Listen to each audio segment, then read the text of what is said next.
Hey guys, and welcome to Can You Date? This session is on boundaries, and it's kind of going to be a quick session. We're just going to go through what a boundary is and the different types, and then next week we're going to go more in depth. I just wanted to be real quick just so that we have a general idea of what we're going to be talking about, and then next week we can kind of just dive on in. So first I'm going to start with the definition. The definition of a boundary is a limit you can set on what you will accept of another person's words or actions. Big, right? You set boundaries every single day. Sometimes people use different, words and different descriptions of what they do every single day, but a lot of us in the mental health field, we're pretty good at picking out the different language that we use within mental health when we're talking with our friends and family, like I said. So if I use some lingo, it's just because that's just the way that I talk now. And I'm really just excited just to dive in. When I do this for work, this is the first thing that we talk about too. I think boundaries are kind of like ground rules. It's really important for your relationship to talk about what you're okay with and what you're not. I think a lot of people, when they think of boundaries, they just think of physical, right? You just think of, okay, well, I can't cross this line physically. But there's different types. So we're just going to go through today and just the different types. And then next week, we'll just go dive on in and talk about some real gushy stuff. So the first type that I want to talk about is material. So this would be, your material boundaries would be, okay, I would let my friends borrow my clothes, correct? Now, if my roommate came in and she brought this friend that I had never met before, I may not let her use my clothes, correct? I don't know her. I don't know what kind of hygiene she has or anything like that. A bigger example of a material boundary would be like money. You're not necessarily going to let just anybody borrow money. So that's something to think about too. Another one is your car. I only let select few drive my car. Why? Because it's my material, and I set the boundary of whether my friend or my family member or somebody else can drive my vehicle. Okay, so physical boundaries. This is the thing that everybody thinks of. This is literally how close you are to another human being, correct? Now that we're in quarantine, we have to be 6 feet apart, correct?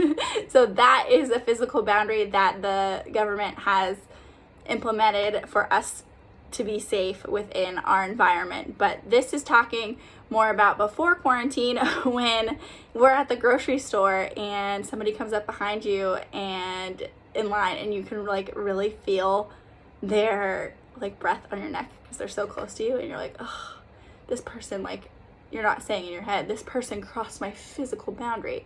No, you're like, wow, this person's way too close to me.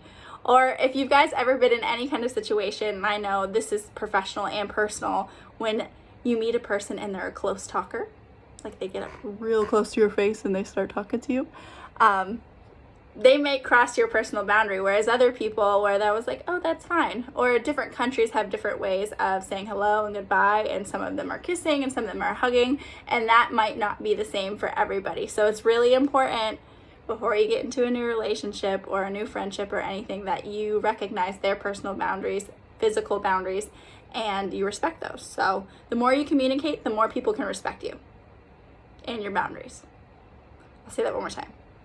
The more you communicate your personal boundaries, the more people can respect them. Because if you don't tell somebody, they're not going to know. They can't read your mind. So that's why we're here today. Okay.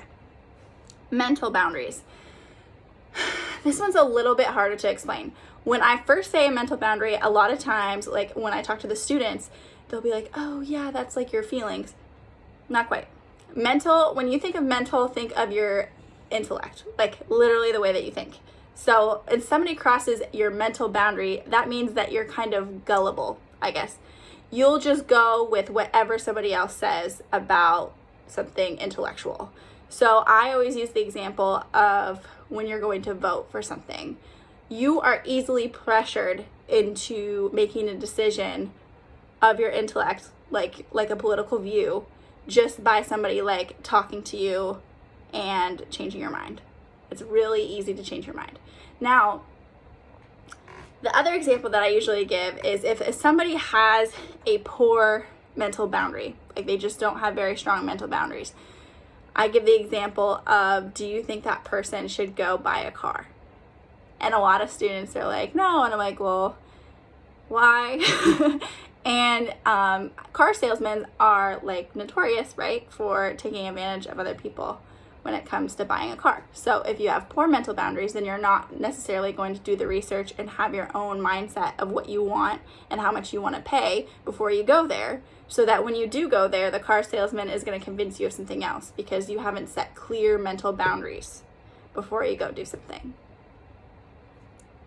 Okay, so mental. But emotional is different. So we have the mental, which is more of the intellect, and the emotional, which is more of your feelings.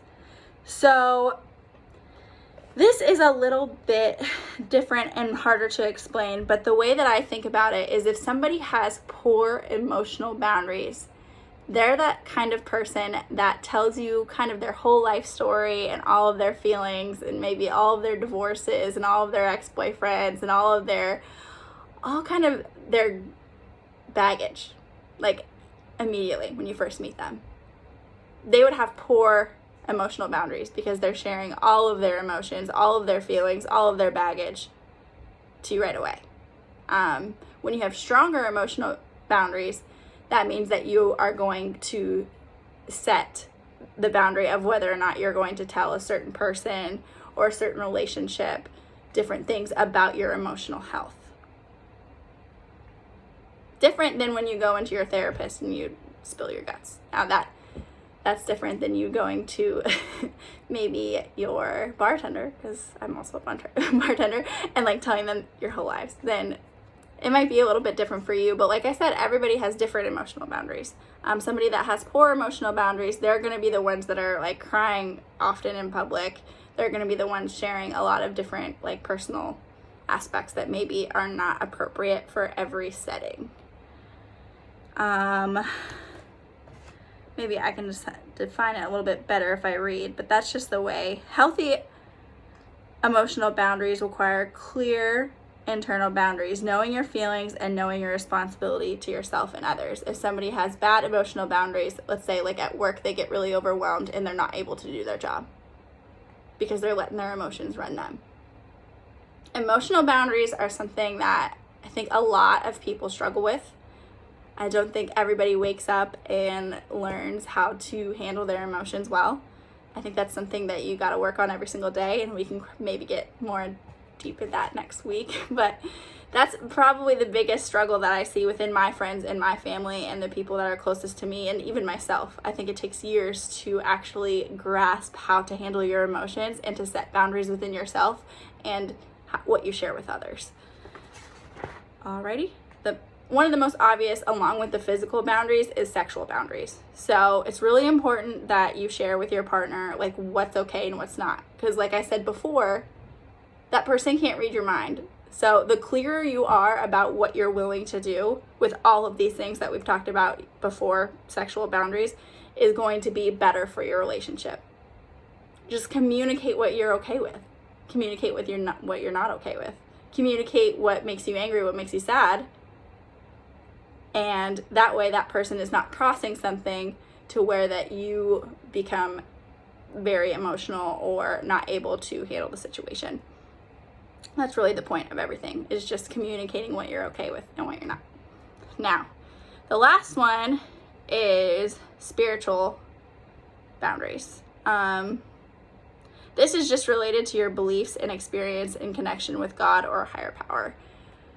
When I talk about this with students, a lot of them express that, yeah, they get really upset if somebody says they believe in God or don't believe in God and different things like that. So the clearer you are when you have conversations about it, the better it is for that person who's talking to you as well. So I think a lot of times this one is hard for some people as well, and we can get deep into it next week because now I have all of these thoughts and I don't want to mess up the recording and they keep recording.